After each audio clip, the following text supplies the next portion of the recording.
અને હવે સમાચારો જોઈએ વિસ્તારથી સૌથી પહેલા વાત કરવી છે સાબરમતીએ ધારણ કરેલા રૌદ્ર સ્વરૂપની રાજસ્થાનમાં ભારે વરસાદ વરસ્યો અને એના કારણે ધરોઈ ડેમમાંથી પાણી છોડાયું એ પછી સંત સરોવર અને ત્યાંથી વાસણા બેરેજમાંથી અમદાવાદમાંથી પાણી છોડાયું હતું અને સાબરમતી નદીનું રૌદ્ર સ્વરૂપ જોવા મળ્યું છે જ્યાં પાણી છોડવામાં આવ્યું નીચાણવાળા કેટલાય વિસ્તારો છે કે જ્યાં પાણી ફરી વળ્યા છે સાબરમતી નદી કિનારે વસેલું એક ગામ પથાપુર કે જે અત્યારે પાણીમાં ગરકાવ થઈ ચૂક્યું છે આ ગામમાં પહોંચવું પણ અશક્ય છે ટ્રેક્ટર સિવાય કદાચ આ ગામમાં પહોંચી શકાય એમ નથી 10,000 વીઘા કરતાં પણ વધારે જમીન અત્યારે પાણીમાં ગરકાવ થઈ ગઈ છે કઈ કેટલાય લોકોના ઘર પાણીમાં ડૂબી ગયા છે ઘરવખરી બગડી ગઈ છે પલળી ગઈ છે લોકો બરબાદી તરફ ધકેલા રહ્યા છે અને સાથે સાથે ખેતરનો પાક પણ બળી જવાના આરે આવી ગયો હોય એવું લાગી રહ્યું છે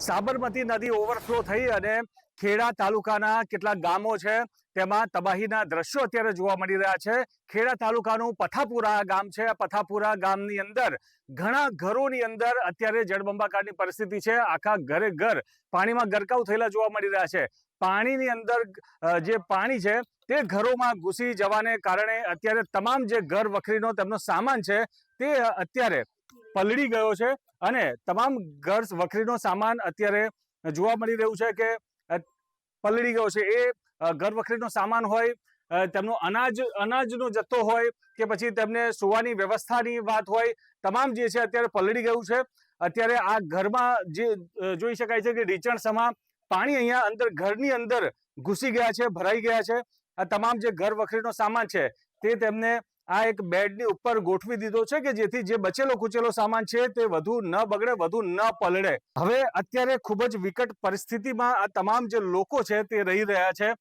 ખાવું શું કરવું શું કરવું કઈ રીતે સમય વ્યતીત કરવો અને કઈ રીતે આ પરિસ્થિતિમાંથી બહાર નીકળવું તે એક સૌથી મોટો અહીંયા સવાલ અહીંયા આગળ જોવા મળી રહ્યો છે મહિલાઓ છે તે પણ પરેશાન થઈ ગઈ છે શું નામ છે બેન આપનું બચ્ચીબેન હા કેવી પરિસ્થિતિ અત્યારે પાણી ઘરમાં પહેરી જશે અને કેટલું નુકસાન થયું છે નુકસાન તો અનાજે બધું પલળી ગયું ગોદરા કબાટમાં પાણી પહેરી ગયું આ બધું શું પલંગ ની નીચે પાણી પહેરી ગયું બધું નુકસાન તો ઘણું પાછળથી બાયણું છે અહીં પાણી હુહરું આવ્યું આ ઘરમાં પેલી બાજુથી પાણી આવ્યું આ પાણી પેઠું બધું નુકસાન ઘણું પીવાનું પાણી પણ નહીં માંગ કે આ સહાય કશી આવી નહીં નાના છોકરા છે પાછા પડતરમાં મારો છોકરો ને છોકરાની વહુ છે બે સોળી છોકરો છે એ ત્યાં હલવાઈ જશે એમને કોઈ કાઢવા જ્યાં નહીં કોઈ કશું કર્યું નહીં કોઈ આયા જ નહીં સરપંચ સાહેબ આયા છે ખાલી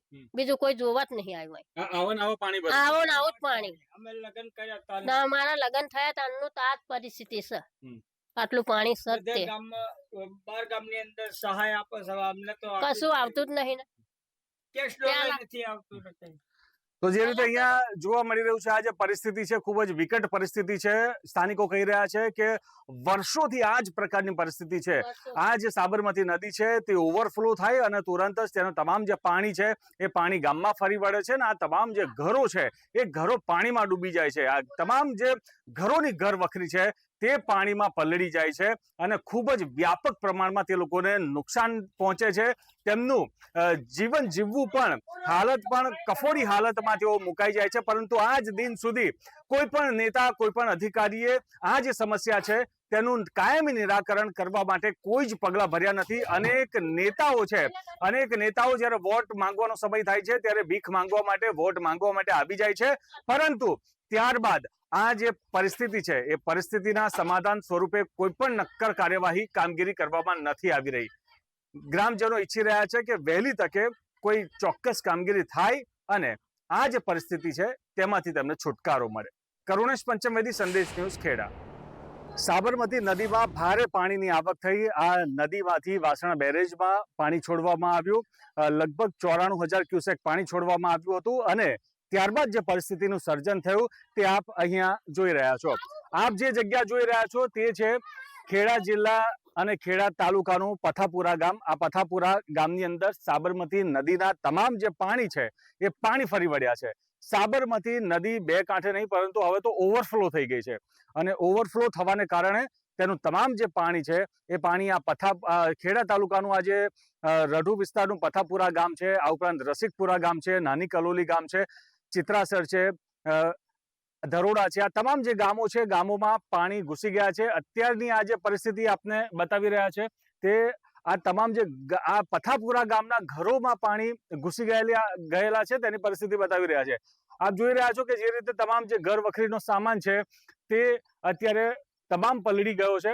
અહીંયા આગળ આ તમામ જે આપ જોઈ રહ્યા છો આ જે ઘર છે, આ તમામ જે ઘર વખરીનો સામાન જે છે તે તમામ પાણીમાં પલળેલી હાલતમાં આપણે જોવા મળી રહ્યો છે. અહીંયાના આ તમામ જે ઘરો છે એ ઘરો પાણીમાં ગરકાવ થઈ ગયા છે. ત્યારે અત્યારે તમામ લોકોનું જે અત્યારે પરિસ્થિતિ છે ખૂબ જ ખરાબ પરિસ્થિતિ છે. અહીંયા જે સ્થાનિક છે તેમની સાથે વાત કરીએ. કાકા, કેવી પરિસ્થિતિ છે અત્યારે? અત્યારે ફૂલ પાણીની પરિસ્થિતિ છે. હા. અત્યારે પાણી ચારે બાજુ અમારા ઘરમાં બધે ઘૂસી ગયા છે. અત્યારે ઘર વખરીનો બધો સામાન તમારો સામાન બધો તણાઈ ગયો. હા. ડેપ્યુટી સરપંચ અને તલાટી સાહેબ એકલા આ અમારા ગામમાં આવ્યા છે. બીજા કોઈ સહાય આવી નથી. બીજું કોઈ આવ્યું નથી. કેટલા સમયથી આ પરિસ્થિતિ? આ ઘણા સમયથી છે. અત્યારે જે પરિસ્થિતિ છે એના કારણે તમને કેવી હેરાનગતિ? અત્યારે તો મેં બેસવાની જગ્યા નથી. મેં ઘરમાં બેસી જાય એટલે પડી જવાની બીક લાગે છે. અત્યારે કઈ કઈ વસ્તુઓ તમારી પલળી ગઈ છે? અત્યારે અનાજ બધું પલળી ગયું અને બધું સર સામાન ગોદડા. તો જે રીતે અહીંયા જોવા મળી રહ્યું છે તમામ જે અનાજ હોય, આ ઘર વખરીનો સામાન હોય, આ તમામ વસ્તુઓ અત્યારે તેમની પલળી ગઈ છે. તેઓનું કહેવું છે કે સરપંચ તલાટી ખાલી અહીંયા આગળ વિઝિટ કરવા માટે આવ્યા છે, પ્રાંત સાહેબ વિઝિટ કરવા માટે આવે છે, પરંતુ કોઈ નેતા અહીંયા વિઝિટ કરવા માટે, અહીંયા જોવા સુદ્ધા તેમને આવ્યા નથી. યોગ્ય વળતર તેમને મળી રહે તેવી તેમની માંગ છે. કરુણેશ પંચમવેદી, સંદેશ ન્યૂઝ, ખેડા. સાબરમતી નદી અત્યારે ઓવરફ્લો થઈ રહી છે અને જે રીતે જાણવા મળી રહ્યું છે કે 94,000 ક્યુસેક પાણી આ સાબરમતી નદીમાં છોડવામાં આવ્યું અને આ નદીમાં પાણી છોડવામાં આવતા જ તેને ખેડા જિલ્લામાંથી પસાર થઈ રહી છે. ખેડા જિલ્લાના ખેડા તાલુકાના રસિકપુરા, પેથાપુરા તેમજ જે નાની કલોલી છે તે તમામ વિસ્તારો હાલ પાણીમાં ગરકાવ છે. આ જે હાઈવે આપ જોઈ રહ્યા છો તે ખેડાથી ધોળકાનો હાઈવે છે અને આ ખેડા ધોળકા હાઈવે પરથી આ જે માર્ગ છે એ પથાપુરા જવાનો આખો માર્ગ છે. એ માર્ગ અત્યારે પાણીમાં ગરકાવ થઈ ગયો છે. પાણીમાં ગરકાવ થઈ જવાને કારણે અનેક લોકોને ખૂબ જ મુશ્કેલીનો સામનો કરવો પડી રહ્યો છે. અહીંયા સીધા જે સ્થાનિકો છે તેમની સાથે સીધી વાત કરીએ. કેટલા સમયથી આ પરિસ્થિતિ છે? થોડો ઘણો ઉપરવાસમાં વરસાદ થાય એટલે આ પરિસ્થિતિ અમારે ભોગવવાની છે. વરસાદ ઉપરવાસમાં થાય પણ આનું પરિણામ અમારે ભોગવવાનું છે. એટલે અમે સરકારના વારંવાર 2001માં પણ કહ્યું હતું કે તમે અમને રસિકપુરાથી માંડી અને કલોલી સુધી એક અમને પારો એવું બનાવી આપો તો અમારા પરિસ્થિતિ ના થાય. આજે તમે જુઓ અહીંથી 7 કિલોમીટર લગીને કેળ હમાનું, છાતી હમાનું પાણી તમે જોઈ શકો છો. આજે પથાપુરા, કલોલી, રસિકપુરા, આજે તમે એની પરિસ્થિતિ મને પૂછવાની કોઈ જરૂર નથી. તમે જોશો, પ્રત્યક્ષ જોવો છો. એટલે સરકારના વારંવાર અમે રજૂઆત કરે છે પણ કોઈ આનું પરિસ્થિતિની પાણી આવે છે, 2-3 મંત્રી આવશે, 2-3 અધિકારીઓ આવશે કે તમારે કશી જરૂર નહીં ને આઈને જતા રહેશે. અત્યારે શું પરિસ્થિતિ છે? કેટલા સમયથી છે? અત્યારે આ પાણી આવ્યું ત્યારની આ જ પરિસ્થિતિ છે. ઘણા સમયથી આ પરિસ્થિતિનો સામનો આ ગામવાળા લોકો કરતા જ આવ્યા છે. લોકોને કેવી તકલીફ પડે છે? ગામમાં પાણી ઘૂસી જાય છે, શું શું તકલીફ થાય છે? ગામમાં પાણી ઘૂસી જાય એટલે લોકોની ઘર વખરી, લોકોનું ઢોર ઢાંકર, લોકોને ઢોરને ખવડાવવાનો ચારો, આ બધા ઘણા પ્રશ્નો છે. અને સૌથી મોટો પ્રશ્ન આ ખેડૂતોનો છે કે ખેડૂતોનો ઉભો પાક તો બધો જતો જ રહે, ફેલ થઈ જાય. પછી આવશે, પછી એવું કહે છે કે ઓનલાઈન તમે આના ફોર્મ ભરો. ઓનલાઈન ફોર્મ ભરવામાં પાછું એવું કે સર્વર ડાઉન છે.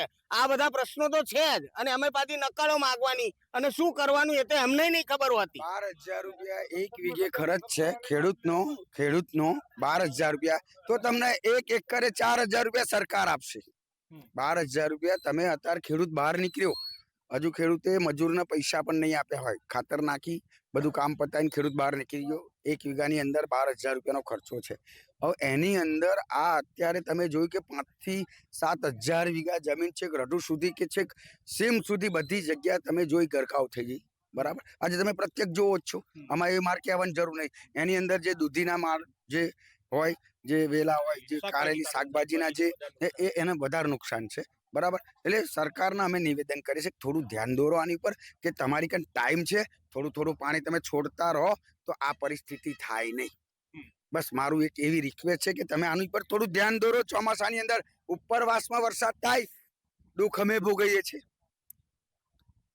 સ્પષ્ટ અહીંયા આગળ જે સરપંચ છે તેમનું કહેવું છે, સ્થાનિકોનું કહેવું છે કે ઉપરવાસમાં વરસાદ પડે અને તે પરિસ્થિતિનો સામનો અહીંયા કરવો પડે છે.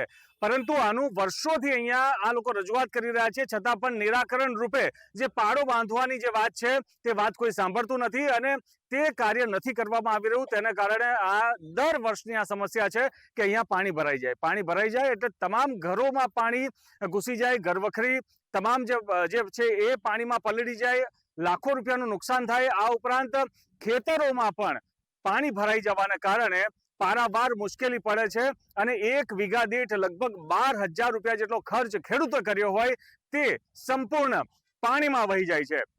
ખેડૂતો અહીંયા માંગ કરી રહ્યા છે કે તેમને જે પણ કોઈ નુકસાની થઈ છે તે નુકસાનીનું યોગ્ય અને વહેલી તકે વળતર મળી રહે અને આ જે પરિસ્થિતિ દર વર્ષે સર્જાય છે તેનું ચોક્કસ કોઈ નિરાકરણ લાવવામાં આવે. કરુણેશ પંચમેદી, સંદેશ ન્યૂઝ, ખેડા. ખેડા તાલુકાનું પથાપુરા ગામ, જ્યાં સાબરમતી નદીના જે પાણી છે તે ઓવરફ્લો થયા છે. નદી ઓવરફ્લો થતા પથાપુરા ગામની અંદર પાણી ઘૂસી ગયા છે. ગામમાં પાણી ઘૂસ્યા છે, લોકોના ઘરોમાં પાણી ઘૂસ્યા છે.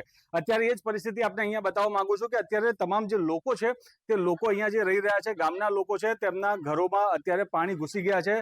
તમામ જે ઘર વખરી છે તે સામાન પલળી ગયો છે અને મજબૂરી વસાત તેમના ઘરમાં જે પણ સોફા છે, પલંગ છે, તેની ઉપર આ તમામ જે સામાન છે તે સામાન તેમનો મૂકી દેવામાં આવ્યો છે. એ ખાવા પીવાનો સામાન હોય કે પછી રાત્રે સુવા માટે જે ધાબળા છે, ગોદડા છે, તમામ સામાન હોય, અનાજ છે, તે પણ અત્યારે પલળી જવાની પરિસ્થિતિમાં અહીંયા જોવા મળી રહ્યું છે. અત્યારે આ જે પાણી છે એ પાણી ભરાયેલી હાલતમાં આ તમામ જે લોકો છે તે અહીંયા આગળ રહેવા માટે મજબૂર બન્યા છે. તમામ જે આપ જોઈ રહ્યા છો, તમામ જે ઘર વખરીનો સામાન છે, બધો સામાન તેમને પલંગ ઉપર ચડાવી દીધો છે. પલંગને પણ પાણીથી નુકસાન ન થાય તે માટે ઈંટો ઉપર તેને ગોઠવી દેવામાં આવ્યો છે. જે રીતે આ તમામ જે જોવા મળી રહી છે પરિસ્થિતિ, આ પરિસ્થિતિ અત્યારે આ ખેડા જિલ્લાનું જે ખેડા તાલુકાનું પથાપુરા જે ગામ છે એ પથાપુરા ગામના લોકોની આ પરિસ્થિતિ છે અને તમામ જે આ પાણી ફરી વળવાને કારણે આ પરિસ્થિતિનો તેઓ સામનો કરી રહ્યા છે. ત્યારે અત્યારે જે રીતે લોકો માંગ કરી રહ્યા છે કે આ જે પરિસ્થિતિ છે તે પરિસ્થિતિનો સામનો ઘણા વર્ષોથી તેઓ કરી રહ્યા છે. અનેક નેતાઓને, સાંસદને કે પછી ધારાસભ્યોને અનેક રજૂઆતો કરી છે, પરંતુ આ સમસ્યાનું નિરાકરણ લાવવા માટે તેઓ સદંતર નિષ્ફળ નીવડ્યા છે. તે લોકોની સ્પષ્ટ માંગ છે કે વહેલી તકે આ જે સમસ્યા છે તેનું નિરાકરણ આવે, જેથી કરીને તેમને આ પરિસ્થિતિનો સામનો ન કરવો પડે. કરુણેશ પંચમેદી, સંદેશ ન્યૂઝ, ખેડા.